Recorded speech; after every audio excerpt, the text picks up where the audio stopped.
bun bau sau ya phai ye chin rung mo si mo khorang zo to ba asama ke pro bun samung tang sna joy sal rau le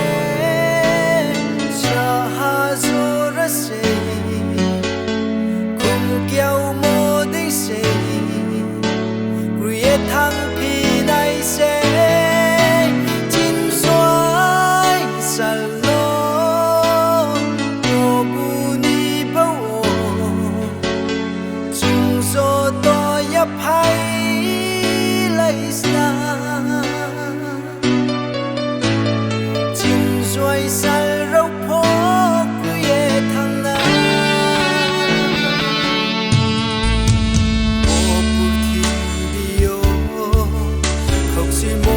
so phai ye wana mo bai kha bai mo rau so phai tong pho pap chu mui se no sto khe ni so le phai pho sai khe ba cha ye chung ya pri se lai sna